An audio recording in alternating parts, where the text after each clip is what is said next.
केदारनाथ में जो आज विनाश हुआ है 2012 में जबकि आया था 2012 में चेंज होगी थी ऐसा आया था। तो माया सभ्यता की कैसेट जिन्होंने सुनी उनकी बुद्धि में बैठा हुआ है 2012 में विनाश होगा। अब 12 में तो हुआ नहीं कुछ भी, हुआ तो 13 में हुआ। केदारनाथ में विनाश लीला हुई। तो क्या एक केदारनाथ में विनाश लीला होने से चारों धाम में विनाश लीला हो गई है? पृथ्वी की धुरी चेंज हो गई। उस घोषणा से इसका कोई कनेक्शन नहीं है। झूठ खंड की दुनिया, झूठी माया, झूठी काया, झूठा सब संसार। सच सुनाने वाला कौन है? यही कहेंगे। और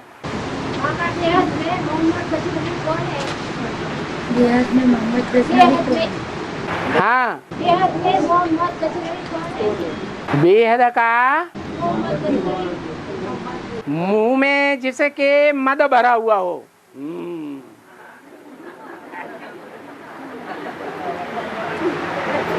वो कौन है? जिसको हिंदुस्तान में कोई राजा नहीं जीत सका। रावण की दुनिया में सबसे जास्ती प्रभाव किसका होता है?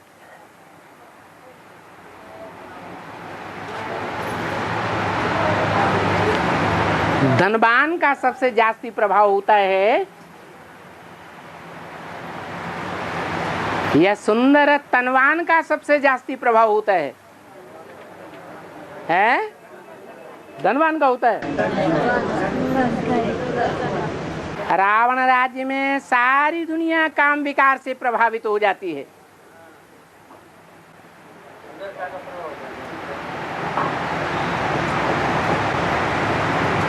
ब्राह्मणों की संगम युग की दुनिया में भी पतन का मूल कारण कौन है?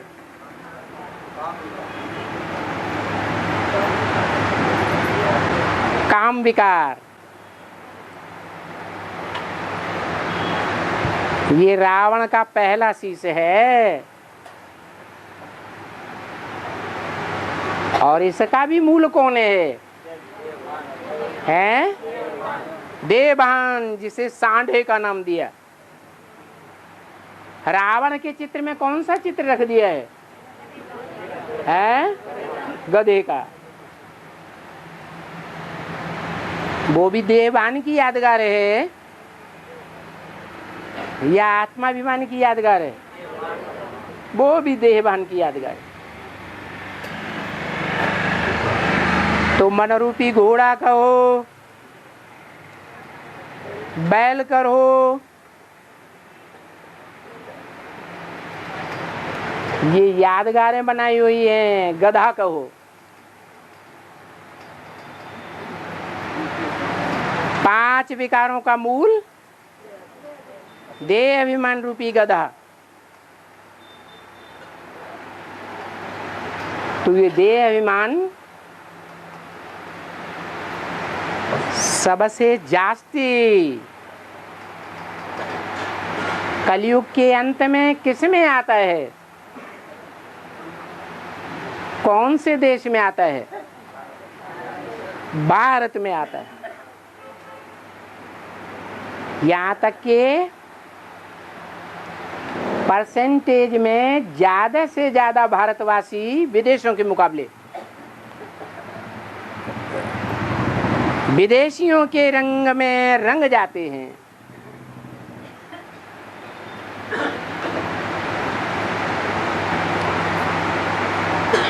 और जब ऐसे रंग जाते हैं तो जो विदेशी हैं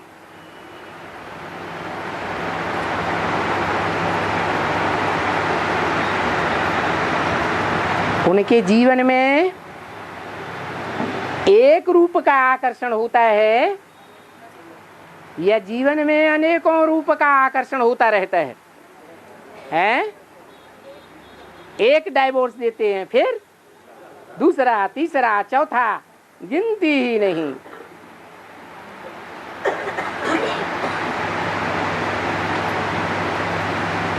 तो बताया इस समय भारतवासियों में मुख्य भारत कौन है? अरे भारतवासियों में भी कोई मुखिया होगा। कौन? जिसको कहा जाता है शंकर। इसलिए बोला, मुरली में भी बोला, बाप इस समय क्या बन करके आए हैं? हैं? विदेशी बन करके आए हैं। नई दुनिया के याद में पक्का स्वदेशी। पक्के स्वदेशी की पक्की पहचान क्या है? है मर्यादा पुरुषोत्तम। और विदेशी की पक्की पहचान क्या है? है मर्यादाहीन, कोई मर्यादा नहीं।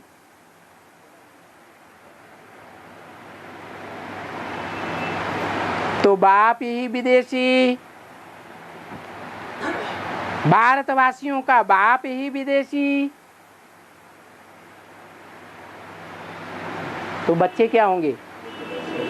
है विदेशी होंगे। और विदेशियों की बुद्धि एक में टिकती है या अनेकों के रूप स्वरूप में भटकती है? हैं? अनेकों के रूप स्वरूप में भटकती है। और ये भटकाव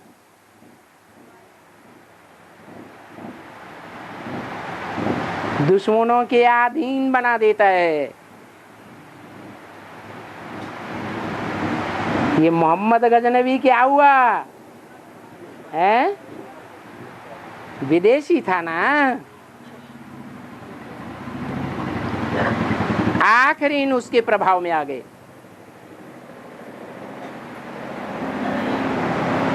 माया ने पूरा परछाया डाल दिया। सोमनाथ जैसे मंदिर को भी लूट लिया।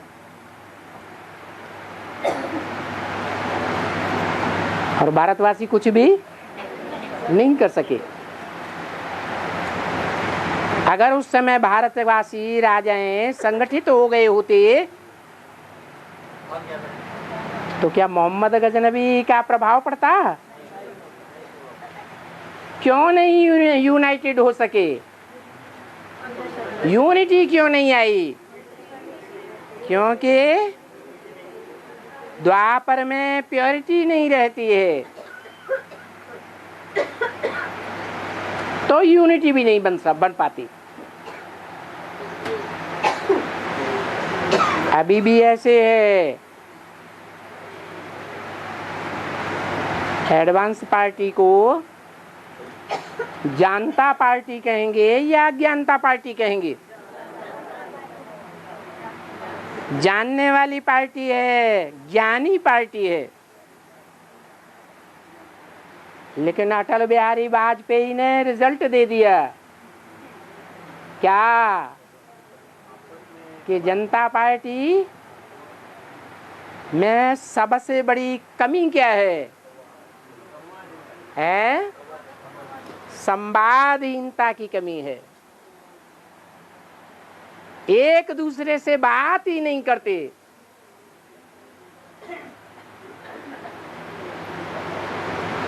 कोई किसी से बात नहीं करता है तो इससे ईर्ष्या द्वेष जाहिर होता है या नहीं होता है?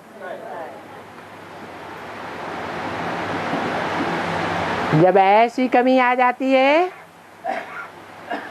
तो संगठन बनता है या बिगड़ता है? बिगड़ता ही जाता है।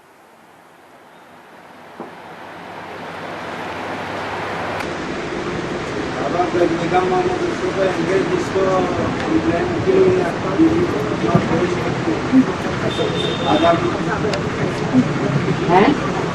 आधार में इब्राहिम की आत्मा ऊपर जाके प्रवेश करती है। आधार मूर्त में इब्राहिम की आत्मा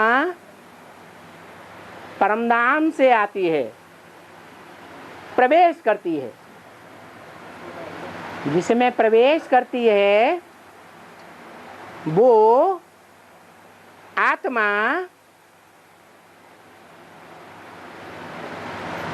ब्रह्मा बाबा के बाद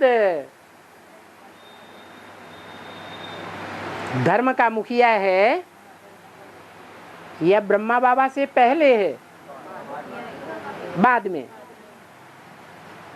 तो इससे साबित होता है कि संगम युग में भी वो आधार मूर्त आत्मा ऐसी विशेष आत्मा है जिसके ऊपर ब्रह्मा बाबा ने यज्ञ का सारा कारोबार सौंपा हुआ था।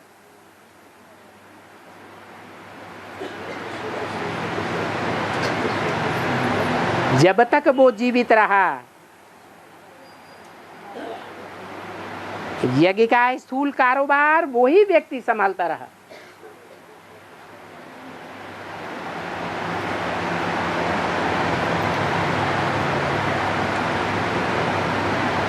फिर जब मम्मा ने शरीर छोड़ा था तो मम्मा की गद्दी किसने संभाली?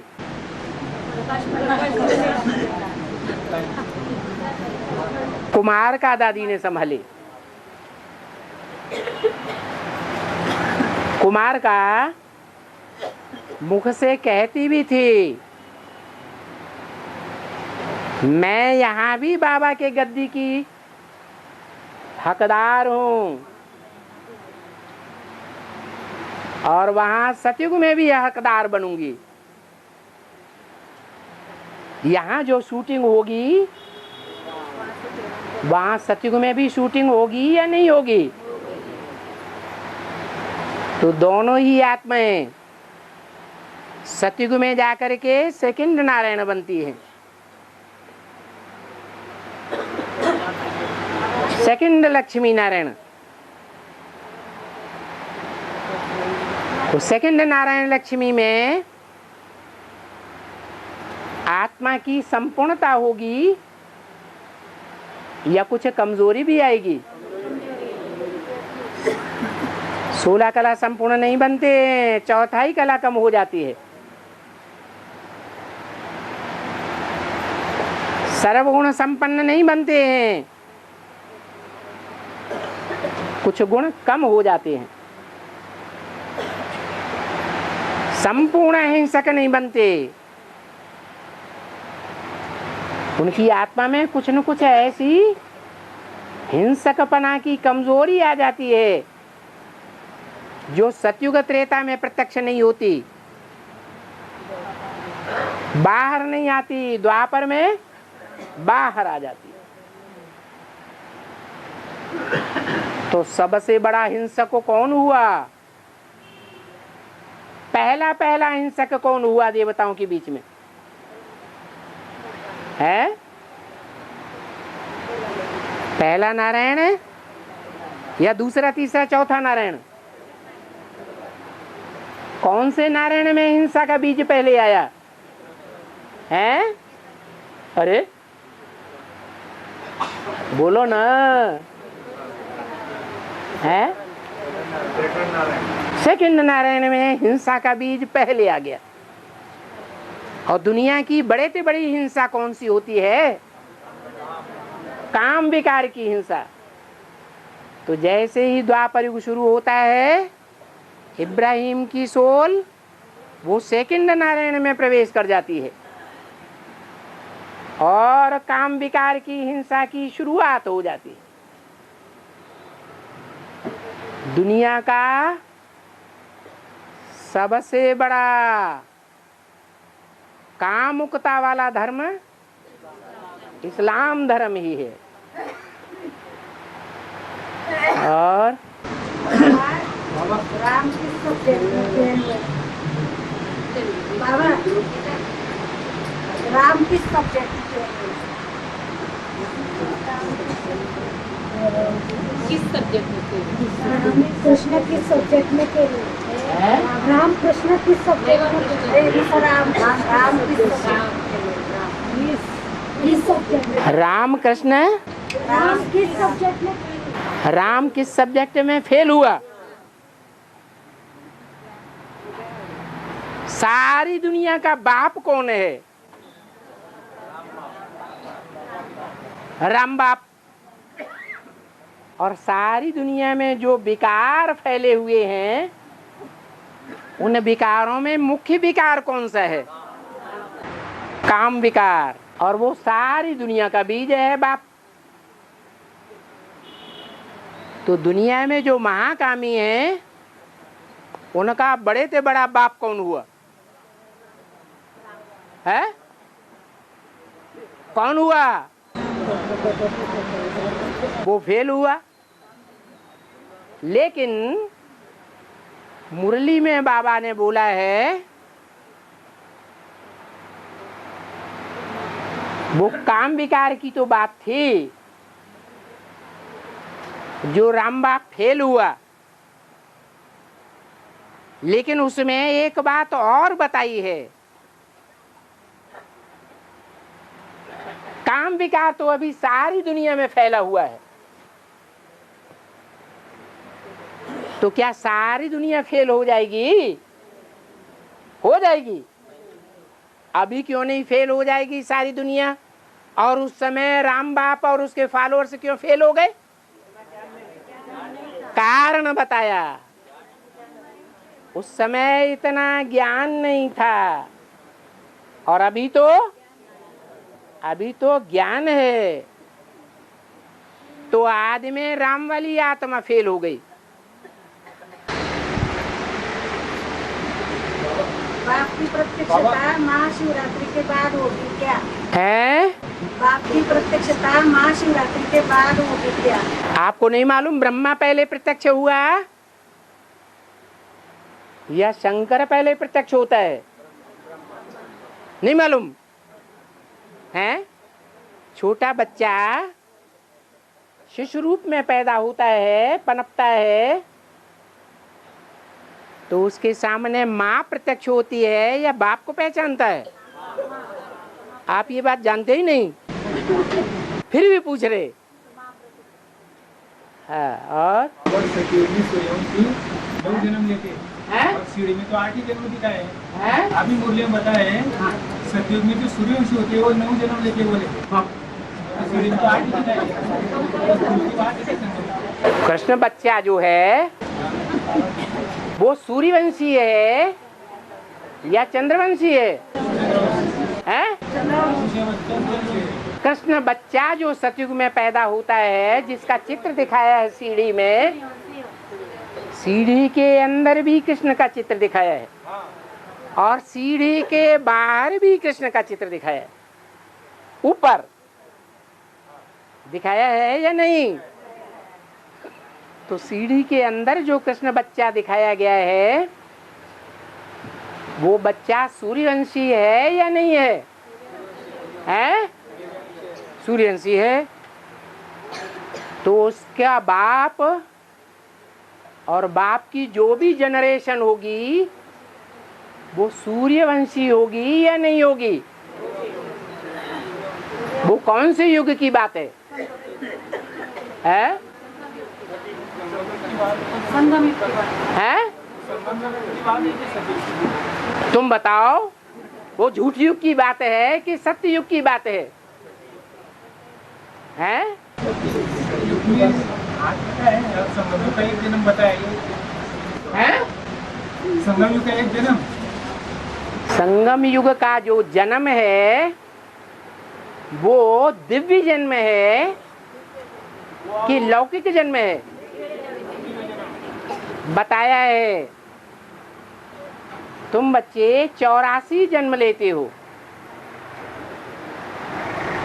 और तुम्हारा ये ब्राह्मण जन्म जो है वो दिव्य और अलौकिक जन्म है।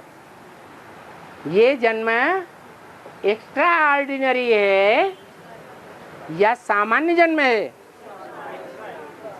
84 जन्मों के अंदर तो है, लेकिन तुम्हारा ये एक्स्ट्रा ऑर्डिनरी जन्म है।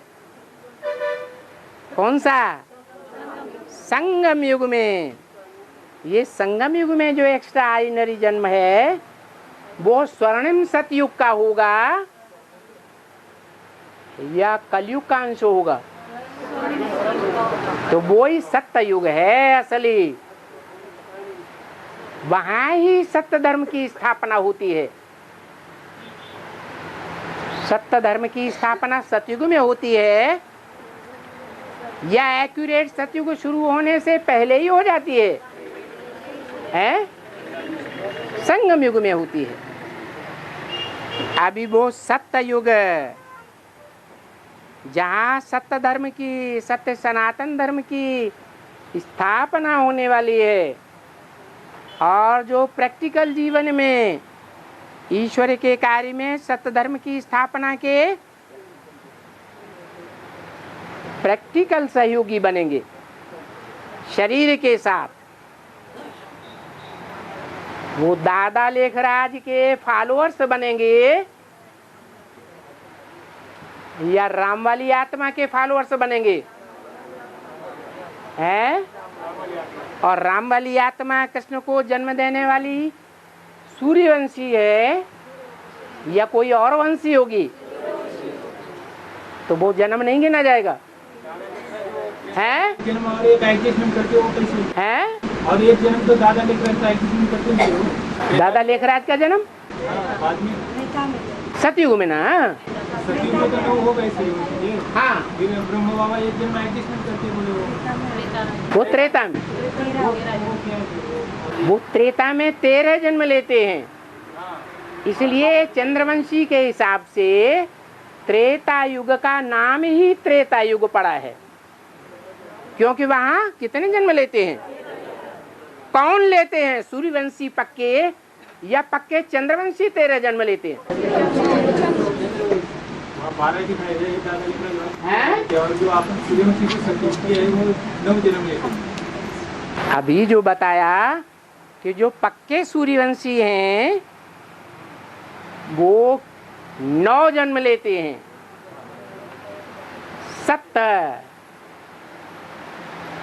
सप्तधाम में 9 जन्म होते हैं। वहां चंद्रवंशीय नहीं होते हैं, उनकी संख्या नहीं गिनी जाएगी। न इस्लामियों की संख्या गिनी जाएगी, न बौद्धियों की, न क्रिश्चियंस की। संगम युग में कौन गिने जाएंगे? सूर्यवंशी गिने जाएंगे। तो उन सूर्यवंशियों की जो पक्के सूर्यवंशी हैं,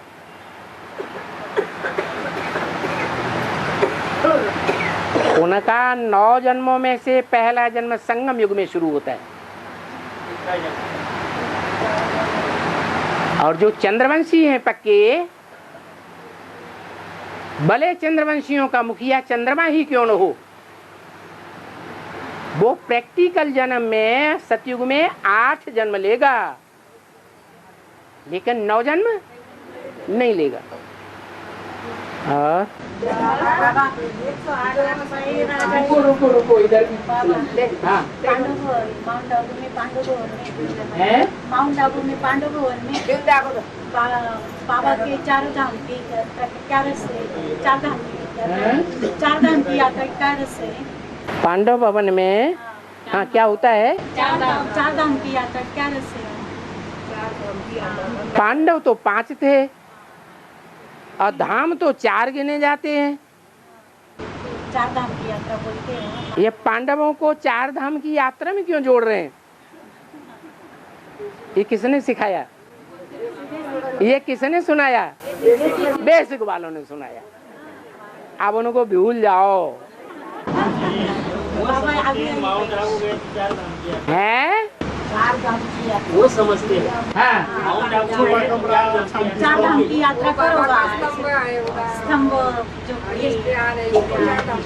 चार धाम समझते हैं ना। वो पैसे कमाने की यात्रा है। आगे हाँ है शूटिंग पीरियड 2003-2004 में शूटिंग पीरियड हो जाता है। हाँ 2004 के बाद में जो आत्माएं आती है तो वो शूटिंग पीरियड में तो नहीं आती है, बाद में आती है, तो उनका क्या पार्ट है, क्या पार्ट होगा उनका? शूटिंग कराने वाले कोई डायरेक्टर होते हैं या नहीं होते हैं? हैं? शूटिंग कराने वाले कोई मुखिया होते हैं या नहीं होते हैं? होते हैं। ब्रह्मा के कार्यकाल में शूटिंग हुई या नहीं हुई है? हुई। सतयुग में गोले के चित्र में चित्र किसका दिखाया है मुखिया के रूप में? कृष्ण का चित्र दिखाया है। तो कृष्ण वाली आत्मा ने संगम युग में प्रैक्टिकल जीवन धारण करके ब्राह्मणों की दुनिया में मुखिया के रूप में शूटिंग कराई या नहीं कराई? कब तक कराई है? कब तक कराई है? जब तक जीवित रहे तब तक कराई। ऐसे ही वो 33 साल पूरे हुए, फिर दूसरी मूर्ति कौन सी होनी चाहिए? शूटिंग कराने वाली। बाबा ने समझाया है सच्ची सच्ची सही समझानी चाहिए। झूठा बोल देते हैं। ब्रह्मा द्वारा स्थापना, विष्णु द्वारा पालना, शंकर द्वारा विनाश, ये रंग है। क्योंकि ऐसा प्रैक्टिकल में नहीं होता है। प्रैक्टिकल में क्या होता है? ब्रह्मा द्वारा ब्राह्मण धर्म की स्थापना, शंकर द्वारा जो ब्राह्मण नहीं है सच्चे, ब्राह्मणेतर हैं, क्या दूसरे वंशों के हैं, उनका सबका खात्मा, दुनिया से खात्मा या ब्राह्मणों की दुनिया से खात्मा? ब्राह्मणों की दुनिया से खात्मा। तो जो दूसरी मूर्ति है उसकी शूटिंग होती है, उसके लिए भी 33 साल चाहिए या नहीं चाहिए है? 3 मूर्तियां हैं तो 3 मूर्तियां कुछ करती धरती हैं कि नहीं करती हैं? 2 ही मूर्तियां सारा कार्य करेंगी क्या? तो शंकर द्वारा 33 वर्ष में ब्राह्मणों की दुनिया से जो ब्राह्मणेतर आत्माएं हैं, क्या ब्राह्मण नहीं है, ब्रह्मा की औलाद नहीं है, ब्रह्मा मुख वंशावली नहीं है, ब्रह्मा के मुख से निकली हुई बातों को मानने वाली नहीं है, उनको अनिश्चय बुद्धि बनाने। निश्चय बुद्धि बनाना माना जिंदा करना, और अनिश्चय बुद्धि बनाना माना विनाश कर देना। तो ऐसे जो ब्राह्मणेतर आत्माएं हैं उनका ब्राह्मणों की दुनिया में शंकर द्वारा अनिश्चय पैदा करके उनकी मृत्यु हुई या नहीं हुई है? उनकी मृत्यु हो गई। वो बाप के बच्चे नहीं रहे, बाप को पहचानते ही नहीं। वो शूटिंग कब तक होती है? 76 से बाप प्रत्यक्ष हुआ, लेकिन 76 से पहले दूसरी मूर्ति शंकर वाली आत्मा ब्राह्मणों की दुनिया में थी या नहीं थी? थी। तो उस मूर्ति के कार्यकाल में वो वर्ष नहीं जोड़ेंगे? जोड़ेंगे या नहीं जोड़ेंगे? तो 76 से 2000 तक 25 और 2 जो 4 वर्ष हैं या 5-7 वर्ष हैं, 3-4 वर्ष हैं, वो जोड़ने पड़ेंगे या नहीं? तो 2004 आता है। इन 33 वर्षों में शंकर द्वारा ब्राह्मणों की दुनिया से जो अनिश्चय बुद्धि है बाप के प्रैक्टिकल पार्ट के ऊपर, उनका सफाया कर दिया जाता है। उसके बाद फिर क्या होना चाहिए है? जो सच्चे सच्चे ब्राह्मण बचे, बाप के बच्चे, जो बाप को पहचानते भी हैं, वो ब्राह्मण बच्चों की पालना शुरू होती है। उस पालना में पालना का कार्य माँ के द्वारा होता है या बाप का होता है? हैं? तो ब्राह्मणों की एडवांस दुनिया में कोई माँ चाहिए या नहीं चाहिए? तो 2004 से 2004 के बाद से वो सूर्यवंशियों की माँ कौन है? काशी नगरी, जिसको 3 देवियां भी पूजनीय मानती हैं, वो माता प्रत्यक्ष होती है, जो नई दुनिया का फाउंडेशन डालने वाली है, जिसके लिए अव्यक्तवाणी में बोला, 2004 में ही बोला, 5 में क्या बोला है? नई दुनिया में तुम बच्चे आना जाना करते हो ना, बाप ने जो दुनिया स्थापन की है, नई दुनिया, उस दुनिया में तुम्हारा आना जाना होता है ना। माना कोई नया संगठन तैयार हो रहा है या नहीं तैयार हो रहा है, तो वो विष्णु की पालना की शुरुआत है। क्या वो माता अकेली होगी या प्रवृत्ति मार्ग वाली होगी? हैं? प्रवृत्ति मार्ग वाली हो। शास्त्रों में उनका नाम दिया है अत्रि। क्या? अत्रि। और उनकी पत्नी का नाम अनुसुईया। अनुसुईया माने जो कोई से भी असूया करने वाली नहीं, ईर्ष्या द्वेष करने वाली नहीं, उसका नाम रखा है अनुसूया। और उसके पति का नाम रखा है आर्त्री। त्रि माने कौन? त्रि कौन से त्रिदेव प्रसिद्ध हैं? ब्रह्मा, विष्णु, शंकर। लेकिन तीनों में से कोई नहीं। जो उसका पति है वो कौन है? हैं? न ब्रह्मा, न विष्णु, न शंकर। कौन है? जो त्रिदेव नहीं है, लेकिन है तो कोई आत्मा है। कौन? शिव बाबा। तो ऐसे नहीं है कि विष्णु का कार्य शुरू नहीं हुआ। जैसे शंकर का कार्य 76 में प्रत्यक्ष हुआ, ऐसे नहीं 76 से पहले शंकर का प्रैक्टिकल पार्ट था ही नहीं। था या नहीं था? ब्राह्मणों की दुनिया में था ना। ऐसे ही जो वैष्णव देवी के रूप में प्रत्यक्ष होने वाली है, वो भी 2004 के बाद तुरंत नहीं प्रत्यक्ष होती है।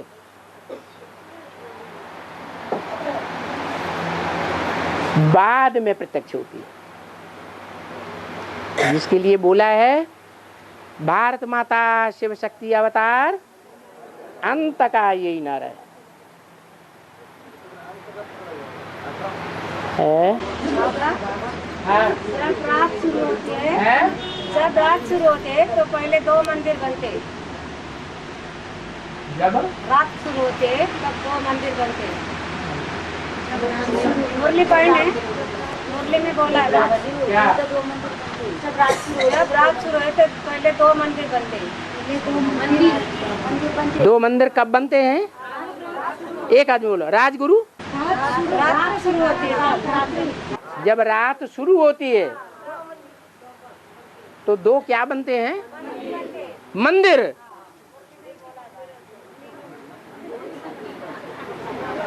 बाबा ने कहा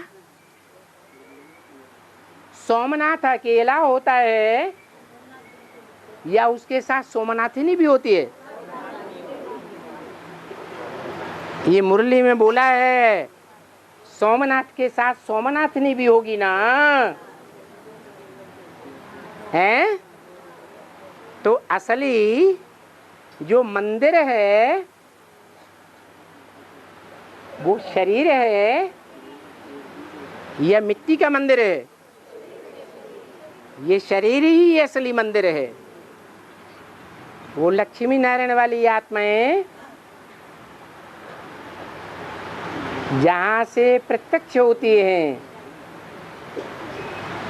वो ही सोमनाथ का मंदिर है। ब्राह्मणों की दुनिया में राजा विक्रमादित्य की आत्मा ब्रह्मा ने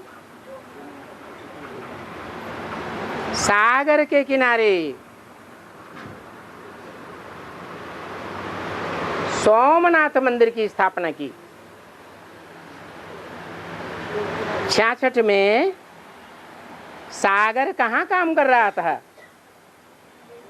हैं? देहात में काम कर रहा था, है? माउंट आबू में काम कर रहा था। और माउंट आबू के सबसे नजदीक का सेंटर कौन सा था उस समय?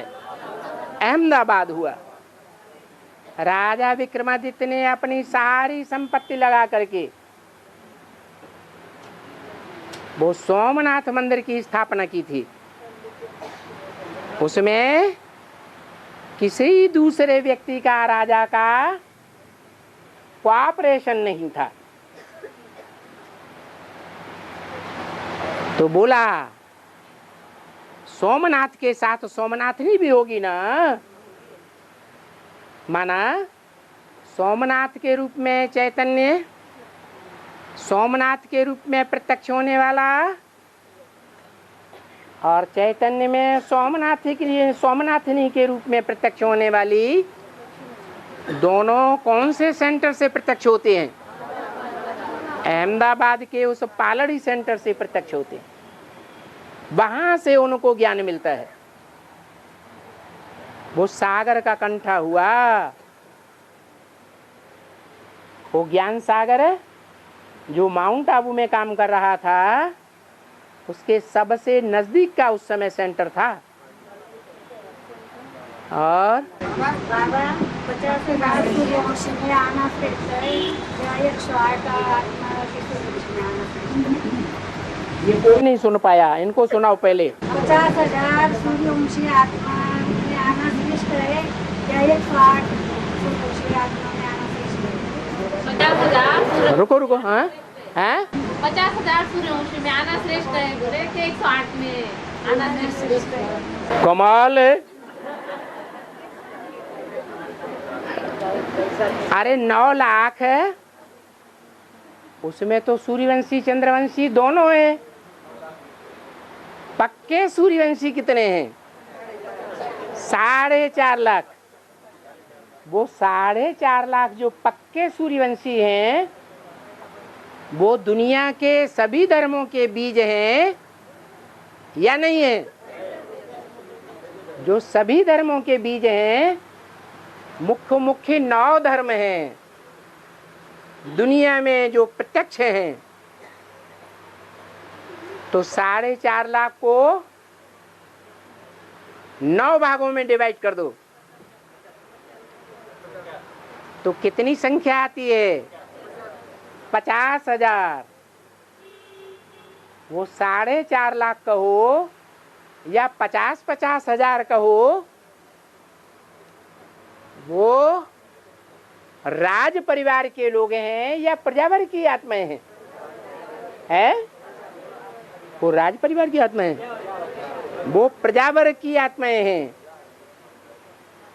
50 हजार है प्रजा,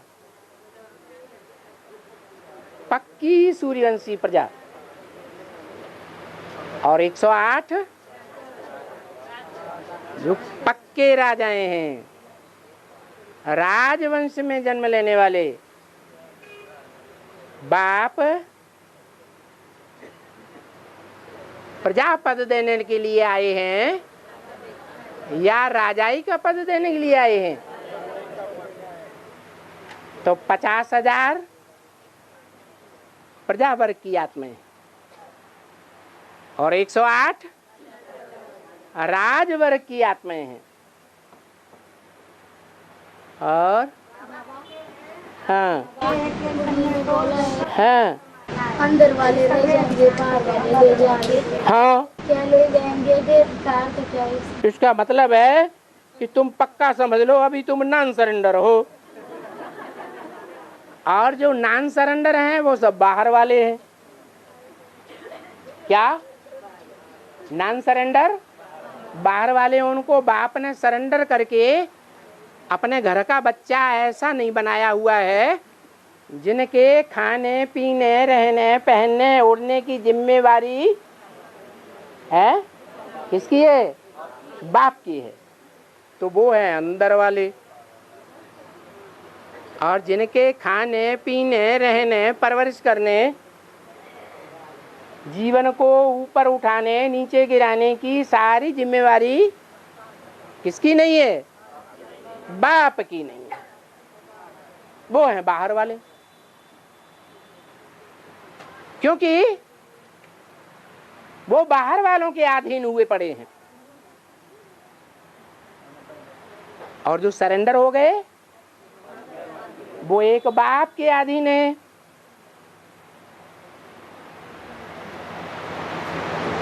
तो ऊंची आत्माएं कौन हुई? बाबा बीच में से बाबा क्या पढ़ते है? सरेंडर्ड और नॉन सरेंडर्ड में ऊंची आत्माएं कौन है? हैं? बाहर वाले, अंदर वाले। ये क्या बाबा करते हैं गड़बड़ सड़बड़, कहते हैं अंदर वाले रह जावेंगे और बाहर वाले ले जावेंगे। फिर कौन सरेंडर होगा? है? फिर सरेंडर होने से फायदा है नहीं। लेकिन बाप कहते हैं कि ऐसा बेसिक में भी हुआ है। क्या? बेसिक में भी जो सरेंडर्ड हैंड्स थे, जिनकी जिम्मेवारी बाबा के ऊपर थी, वो एडवांस ज्ञान लेने से रह गए, बाप के प्यार से वंचित हो गए, बाप की पहचान से वंचित हो गए, बाप की माला के मणके नहीं बन पाए।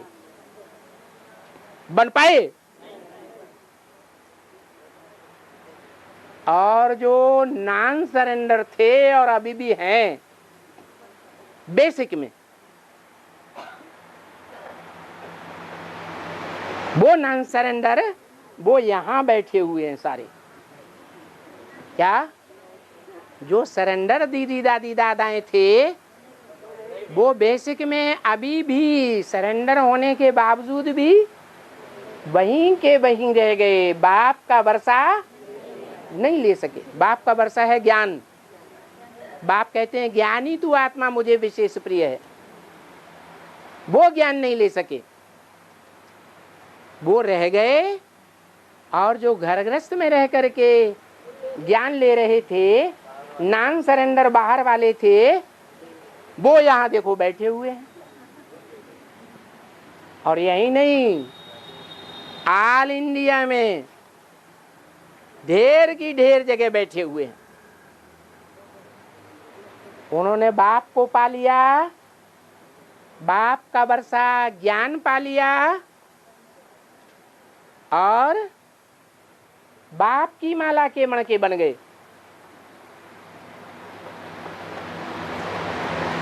तो कौन फायदे में रहे, नॉन सरेंडर या सरेंडर? नॉन सरेंडर को फायदा हो गया। और यहां भी वो बात लागू होती है क्या है? क्या बात? अंदर वाले रह जावेंगे और बाहर वाले ले जावेंगे।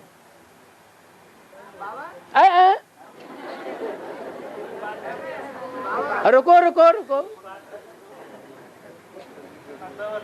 तो ऐसा क्यों हो जाता है?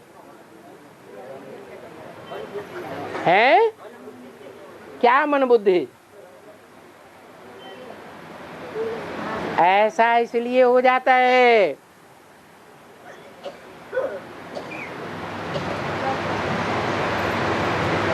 कि जो बेसिक में कमियां आई हैं वही कमियां बीज में भी आ जाती हैं। जो जड़ों में कमी होती है वो कमी बीज से आती है या नहीं आती है? तो ये एडवांस में बीज रूप आत्माएं हैं, दो प्रकार की, सरेंडर्ड और नॉन सरेंडर्ड। जो सरेंडर्ड हैंड्स हैं वो ईश्वरीय सेवा में अलबेले हो जाते हैं।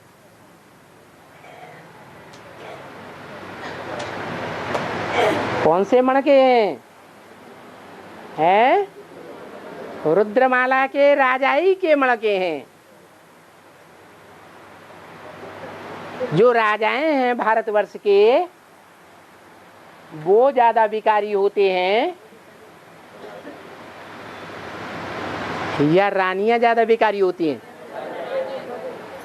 ये राजाएं जो हैं रुद्रमाला में जो सरेंडर्ड होकर के कार्य करते हैं वो जन्म जन्मांतर के राजाएं हैं।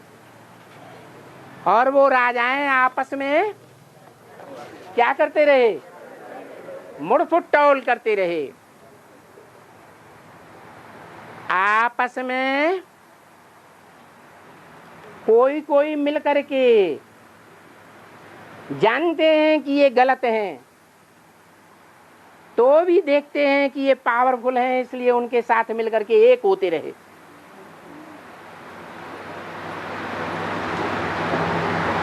ज्यादा पतित रुद्रमाला के राजाई प्राप्त करने वाले राज परिवार के ज्यादा पतित होते हैं या विजयमाला के ज्यादा पतित होते हैं? ये राज परिवार के ज्यादा पतित हुए हैं। तो जन्म जन्मांतर जिनके पतितपने के संस्कार हैं वो जब यहाँ आ जाते हैं, सरेंडर हो जाते हैं, उन सरेंडर होने वालों में कन्याओं की संख्या ज्यादा है या भाइयों की संख्या ज्यादा है? भाइयों के लिए तो बाबा कहते हैं बैल पाल कन्हैया थोड़ा ही गाया हुआ है। हैं? क्या गाया हुआ है? गौपाल गाया हुआ है। तो कन्याएं सरेंडर हो जाती हैं और वो कन्याएं जन्म जन्मांतर के राजघराने वाले हैं। जो राजघराने वाले राजाएं प्रवृत्ति के राजाई प्रवृत्ति के हैं वो ज्यादा पतित हुए। तो वो पतितपने के संस्कार इस आखिरी ब्राह्मण जीवन में आते हैं या नहीं आते हैं? आते हैं। और यहाँ तो बात ही निराली है। क्या बात निराली है? हैं? कन्याओं के लिए पुरुषार्थी जीवन में सबसे आगे बढ़ाने वाला मुद्दा कौन सा है? हैं? एक शिव बाबा, दूसरा न कोई। लेकिन ये परसेंटेज में हो जाता है। ज्यादातर राजघराने की आत्माएं जो अभी रुद्रमाला की बनी हैं, सरेंडर्ड होती हैं, वो एक शिव बाबा से बुद्धि के योग जोड़ करके नहीं रह पाती, आपस में एक दूसरे से लगाव लग जाता है। क्या है? शिव बाबा के साथ तो सर्व संबंध हैं, संबंधों में लगाव लगता है या नहीं लगता है? लगता तो है। तो वो लगाव एक शिव बाबा से न लग करके पूर्व जन्म के पतित पने के संस्कार होने के कारण आपस में एक दूसरे से लग जाता है। और जब ऐसा लगाव देहधारियों से लग जाता है तो ईश्वरीय सेवा में दिल लगेगा या नहीं लगेगा? है? ईश्वरीय सेवा में दिल नहीं लगता। ढेर सारी गलतियां होती हैं और उन गलतियों के कारण ढेर सारी डिससर्विस होती रहती है।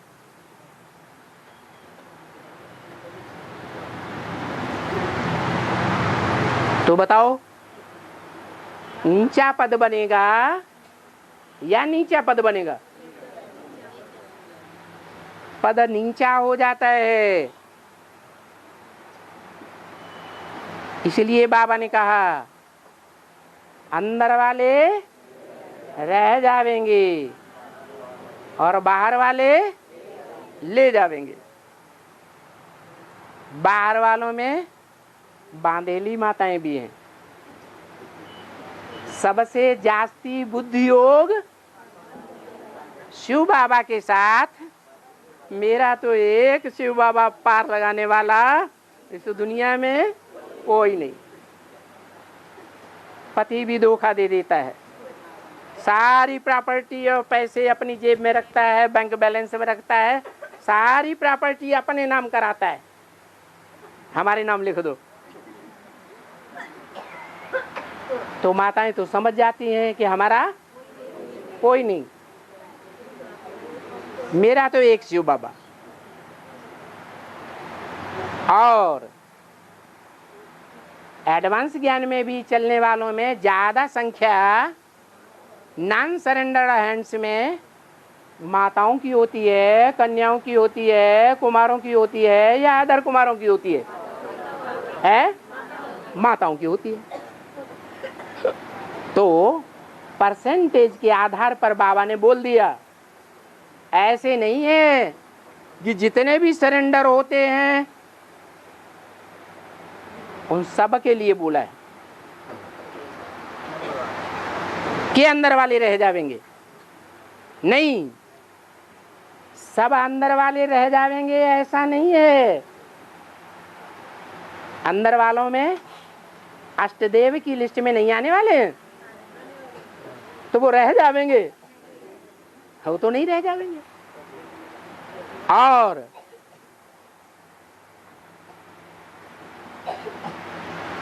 बार है सूर्यवंशी और बार है चंद्रवंशी मुख्य, 24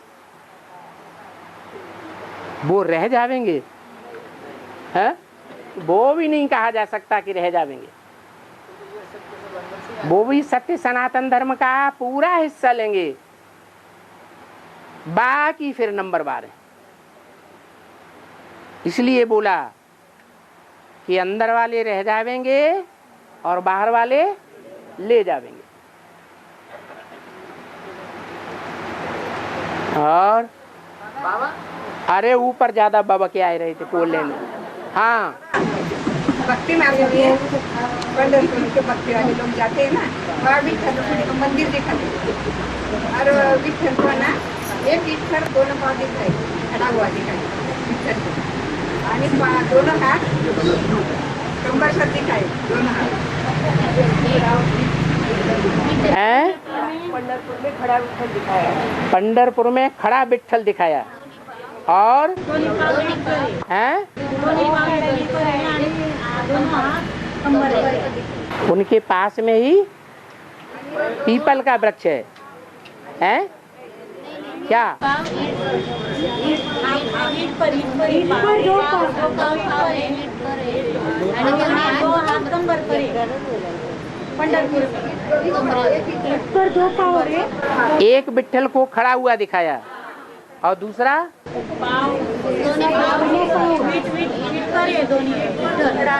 पत्थर पे खड़ा है और कमर पर हाथ रखा है।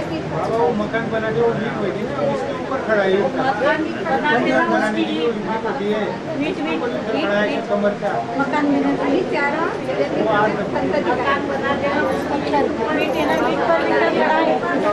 ईंट पर पत्थर खड़ा है। हाँ, आणि उनको दोनों हाथ कमर पर है। और दोनों हाथ कमर पर हैं, टांगे नहीं हैं। टांगे ऊपर हैं, टांगे नीचे हैं। और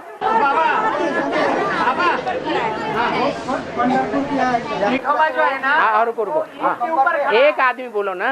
हाँ पंढरपुर पे जो पांडुरंग है ना, हाँ, वो ईंट के ऊपर खड़ा है। एक ईंट पे। हाँ, एक ईंट के ऊपर खड़ा हाँ है। हाँ और उसके हाथ अपने कमर पे है, दोनों हाथ कमर पे है। हाँ, तो इसका राज बता। नहीं, आणि चारों संतती गले में लटके हुए। हाँ? आणि एक में लटवायची काही।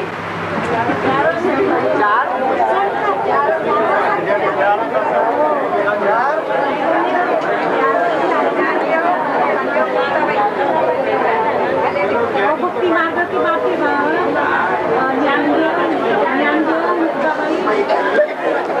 अरे सब बातों का एक जवाब दे दो।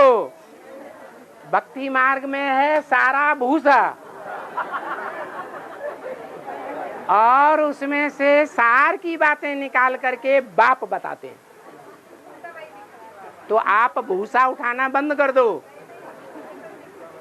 वो भूसे की बातें उठाने से फायदा नहीं। बाप जो बात सुनाते हैं शास्त्रों की, वो सार की बातें सुनाते हैं। उन बातों को उठाना है, उनका ही अर्थ पूछना है। हाँ,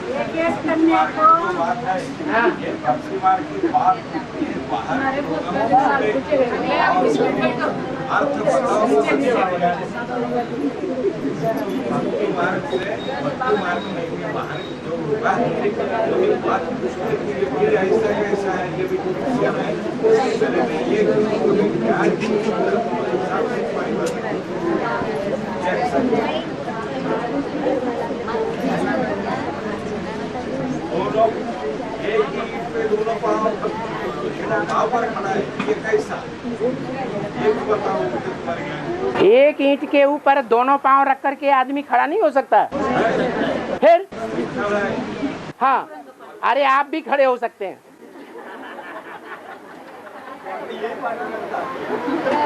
है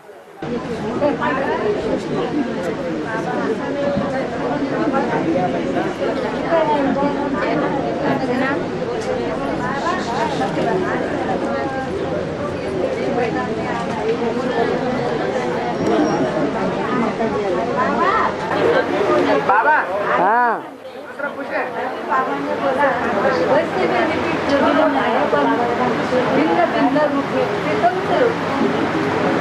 बाबा, अरे इनकी बात भी तो सुन लो। क्या कह रहे हैं? शास्त्र पढ़ रहे हैं कुछ भी। मैदान निकला था, तो इस घड़ी को सभी को मैदान आना ही है। इस घड़ी को सभी को मैदान आना ही है। अभी बाबा जी जैसे रिपीट होता है, तो लेकिन भिन्न भिन्न, लेकिन सबसे रूप में रिपीट होता है। शुरू में ऐलान हुआ था, हैं? शुरू में ऐलान हुआ था हाँ, कि सबको युद्ध मैदान में उतरना है। युद्ध के मैदान में उतरना है। अलग अलग रूप में उतरेंगे ना, तो पंच रूप में वैसे रिपीट जरूर हो रहा है कि भिन्न भिन्न रूप में, भिन्न भिन्न रूप में। तो ये महाभारी महाभारत युद्ध है और इस महाभारी महाभारत युद्ध में सारी दुनिया स्वाहा हो जाएगी, कोई भी बचेगा नहीं।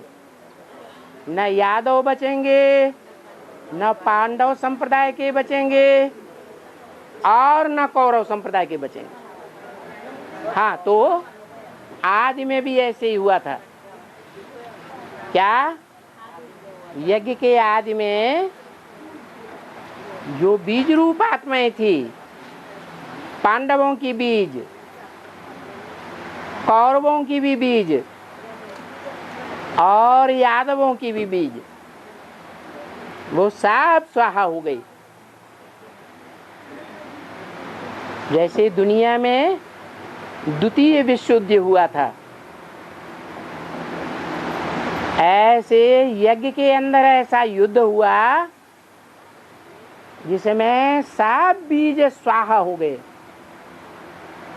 माना दुनिया के बीज स्वाहा हो गए, माना दुनिया स्वाहा हो गई। वो रिपीटिशन अभी भी होना है। वही आत्माएं, पांडवों के बीज जो एडवांस पार्टी वाले हैं, यादवों के बीज जो एडवांस पार्टी वाले हैं, और कौरवों के बीज वो भी एडवांस पार्टी के हैं। यहाँ एडवांस पार्टी में सब धर्मों की बीज समाये हुए हैं, सब आपस में टकराएंगे। जैसे यज्ञ के आदि में बड़ा विनाश हुआ था, ऐसे अब बड़ा रूप धारण करेगा। फिर बाहर की 500 करोड़ की दुनिया में भी पांडव संप्रदाय के भारतवासी भी हैं और कौरव संप्रदाय के ये कांग्रेसी भी हैं जो राज्य गद्दी पर बैठे हुए हैं। जिन कांग्रेसियों के ऊपर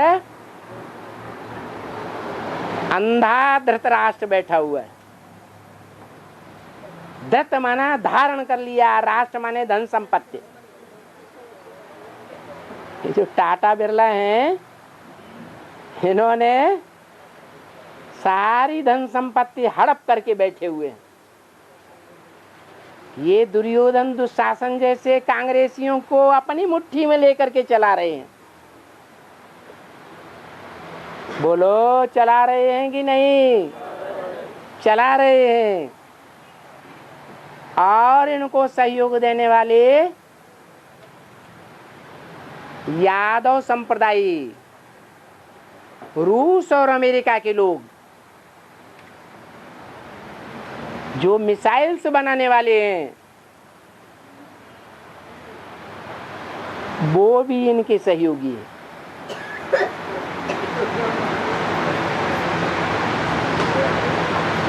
बाकी बचे पांडव। वो पांडव दर दर की खाक छान रहे हैं, भिखमंगा बना दिया है इन लोगों ने। भीख मांगने वाले जैसे ब्राह्मण होते हैं ना, ऐसे बन गए। ये आग अंदर ही अंदर फैल रही है। ब्राह्मणों की बेसिक दुनिया में भी पहले फैली थी और वो आग भड़क गई थी, जिसे द्वितीय विश्व युद्ध कहा गया। अभी भी एडवांस पार्टी की बीज रूप दुनिया में जो यादव कौरव पांडव हैं बीज रूप, उनमें भी अंदर अंदर आग भड़क रही है। इसलिए मुरली में बोला है 8 बादशाहियां स्पष्ट नजर आएंगी ब्राह्मणों की दुनिया में। क्या? 8 बादशाह और 8 बादशाहियां सब आपस में टकराएंगे। जो ज्योतिषी लोग कहते हैं जब विनाश होता है तो 9 ग्रह आपस में टकराते हैं और 9 ग्रहों में सबसे पावरफुल ग्रह कौन सा है? बृहस्पति। जब छोटे छोटे ग्रह टकराएंगे तो जो बहुत बड़ा है उसका क्या नुकसान होगा? कुछ नुकसान होगा क्या? कुछ नुकसान नहीं होगा, एक ही बचेगा,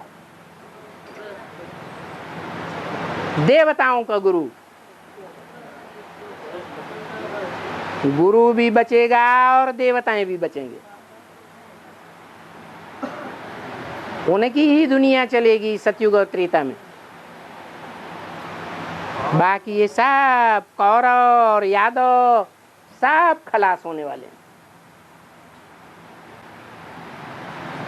नष्ट होने वाले हैं जो उसके अंदर समा जाएंगे। है? छोटे छोटे जो ग्रह है उसके अंदर समा जाएंगे कि नष्ट हो जाएंगे? हाँ, एक दूसरे में मर्ज हो जाएंगे। चंद्रमा का क्या हो जाएगा? है? पृथ्वी में मर्ज हो जाएगा। बाबा है? बाबा हाँ, बेसिक में बोला है अंदर वाले रह जाएंगे, बाहर वाले ले जाएंगे। हाँ, हाँ? हाँ, तो लेकिन सतयुग और त्रेता युग में जो राजा ही है हाँ। वो तो बेसिक वाले ही लेते हैं। बेसिक वाले लेते हैं। वो राजा ही है। राजा ही नहीं है राजा किस लिए होता है? तो लक्ष्मी नारायण जो माने गए हैं। अरे शासक किस लिए होता है? शासक किस लिए होता है? बोलो ना। शासन करने के, वहां कोई अनुशासनहीन होता है? लेकिन वो तो पद तो अरे बताओ, वहां कोई अनुशासनहीन होता है? होता है? होता ही नहीं है। तो शासन क्या लड्डू के ऊपर करेंगे? लेकिन आठवां जो लक्ष्मी नारायण बताया है उसकी राजगद्दी बना। उसकी असलियत तो अभी तुमने जान ली कि वो गधेड़ों के कुल का है या शेरों के कुल का है। उस आठवें नारायण का कुल कौन सा है? हैं? गीदड़ों का कुल है या शेरों का कुल है? आप उस गीदड़ों के कुल का राजा बनना चाहेंगे? आप उनके बड़प्पन का बखान तो बहुत कर रहे हैं और कह तो रहे हैं। हाँ, राजा ही सारी वो ले लेते हैं सतयुग में, त्रेता में। वो बड़ापन लेते हैं तुम्हारी दृष्टि में कि घटिया है? ऐसे तुम बनना चाहते हो? अरे उन घटिया की किस्म में जाना चाहते हो? अरे चुप। हाँ, हाँ, हाँ, हाँ, है।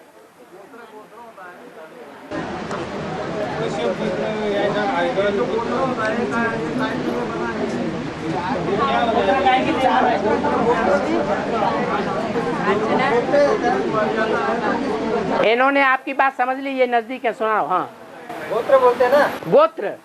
हाँ, इसलिए बनी हुई है। गोत्र ना, 9 ऋषि हैं। 9 ऋषियों के आधार पर 9 गोत्र बने हुए हैं।